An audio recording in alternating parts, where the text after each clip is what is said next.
Hello everybody, welcome back to the Adda 247 counselling. मैं हूं शिप्रा तिवारी। बहुत बहुत स्वागत है मेरे प्यारे बच्चों।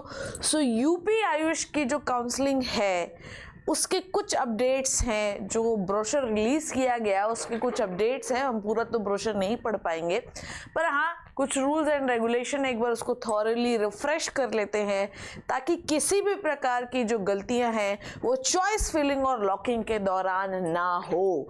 तो चलिए बिना किसी देरी के इस वीडियो को शुरू करते हैं। हम शुरू कर रहे हैं तो नोटिफिकेशन जो है वो रिलीज हो गया, आपको पता होना चाहिए। तो सबसे पहले हम बात करते हैं इन एलिजिबिलिटी से।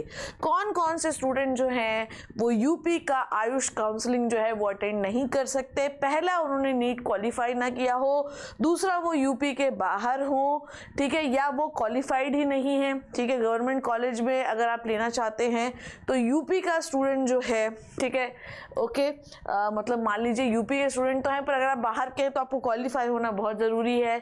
AAA में जिस बच्चे को बैन किया है वो नहीं कर सकता। अगर राउंड 1, 2, 3 में कोई कॉलेज अलॉट हुआ और अगर आपने उसको नहीं लिया तो स्ट्रे वैकेंसी राउंड से आप बाहर हो सकते हैं। तो गवर्नमेंट कॉलेज में सिर्फ यूपी के बाहर से बच्चे क्वालिफाइड नहीं है।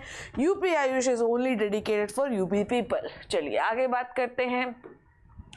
तो ये बात देखिए, इसको ये आपके नोटिफिकेशन में लिखा है, वह सभी अभ्यर्थी जो 2024 के परीक्षा परिणाम में भारतीय चिकित्सा पद्धति के द्वारा परीक्षा की थी वो नहीं किए गए हैं, नहीं उत्तीर्ण हुए हैं, नहीं क्वालिफाई किए, वो नहीं कर सकते हैं। ठीक है, राज्य की क्षेत्र में जो अभ्यर्थी उत्तर प्रदेश के मूल निवासी नहीं है वो भी इनएलिजिबल है। ठीक है, तो ये मैंने आप लोगों के स्क्रीनशॉट भी लगा रखे हैं। ओके, शैक्षणिक योग्यता भी दी गई है आपको। अगर आप अनारक्षित वर्ग के हैं, ठीक है, तो भाई BAMS इनके लिए आपको फिजिक्स, केमिस्ट्री और बायोलॉजी में न्यूनतम 50% मार्क्स होने ही चाहिए। और अगर आप किसी श्रेणी के हैं तो 40%, OBC के हैं तो 45% जो है, दिव्यांग श्रेणी के लिए 40% मार्क्स होना ज़रूरी है। तो ये हो गई आपकी एलिजिबिलिटी क्राइटेरिया। ठीक है, रजिस्ट्रेशन फ़ी 2000 फीस जो है वो रजिस्ट्रेशन फीस है 1, 2, 3। अगर आप स्ट्रे वैकेंसी राउंड में जाते हैं तो आपको नया रजिस्ट्रेशन करना पड़ेगा जो कि है 1000 रुपीज़ का। और अगर आपने राउंड 1, 2, 3 कभी भी रजिस्ट्रेशन किया है तो भी ये अमाउंट स्ट्रे वैकेंसी के लिए नया देना पड़ेगा। और अगर स्ट्रे वैकेंसी राउंड में नया रजिस्ट्रेशन कर रहे हैं तो आपको 2000 रुपये देना पड़ेगा। नेक्स्ट इज, तो ये देखिए ये सेम चीज़ यहाँ पर भी लिखी हुई है जो मैंने आपको बताया गया। ठीक है, फर्स्ट, सेकेंड और थर्ड राउंड के लिए आपको जो है कोई नया रजिस्ट्रेशन नहीं करना, एक ही बार रजिस्ट्रेशन कर दोगे तो काम चल जाएगा। ठीक है, आई होप यहाँ तक की बात आपको क्लियर हो गई होगी। आगे बढ़ते हैं। प्रथम, द्वितीय एवं तृतीय चक्र में सम्मिलित जो है उनमें नहीं करना पड़ेगा। स्ट्रे वैकेंसी में प्रतिभागी इच्छुक जो है अपने आप को पुनः पंजीकृत कराते हुए 1000 रुपये का पंजीकरण शुल्क अलग से देना पड़ेगा। पृथक मतलब अलग से देना पड़ेगा, ये नया रूल है। ठीक है, ऐसे अभ्यर्थी जिन्होंने वर्ष 2024 की काउंसलिंग में पंजीकरण कराया ही नहीं था और वो सीधा स्ट्रे वैकेंसी में आए हैं तो भाई सीधी बात है कि 2000 रुपये उन्हें देना पड़ेगा। पंजीकरण शुल्क किसी भी कंडीशन में नॉन रिफंडेबल है। सिक्योरिटी अमाउंट के बारे में बात करते हैं। 5 से 7 महीने में ये आपके सेम बैंक अकाउंट में दे दी जाएगी जहाँ से वो कटी थी। अगर कॉलेज अलॉट हो गया है, ठीक है, और नहीं हुआ है, चाहे अलॉट हो गया और आपने ले लिया था कॉलेज तो भी आ जाएगी। एडमिशन लेकर छोड़ दिया है तो अमाउंट वापस नहीं होगा। या फिर अगर आपको 1, 2, 3 राउंड में कॉलेज मिला और आपने नहीं लिया, ठीक है, तो भी सिक्योरिटी अमाउंट डिपॉजिट नहीं होगा।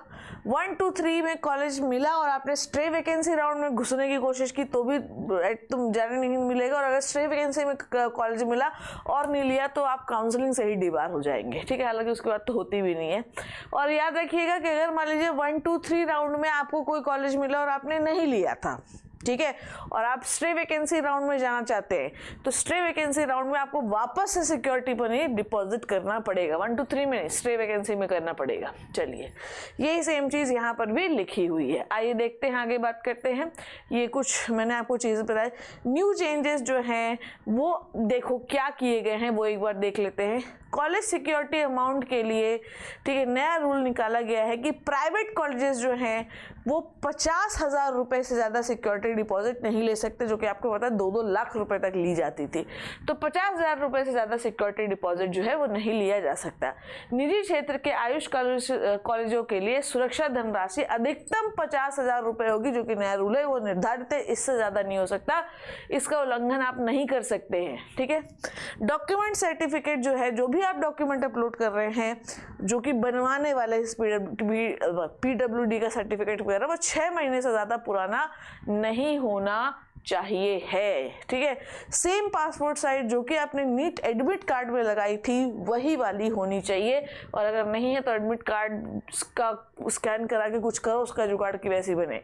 रेजिग्नेशन, अगर आपने रेजिग्नेशन कॉलेज से करना है तो टाइमली रेजिग्नेशन लेटर अपलोड करिए। अगर आप समय रहते नहीं करोगे तो रेजिग्नेशन आपका एक्सेप्ट नहीं करेगी यूपी आयुष काउंसलिंग की डिपार्टमेंट। ठीक है, ये बात यहाँ पर लिखी हुई है।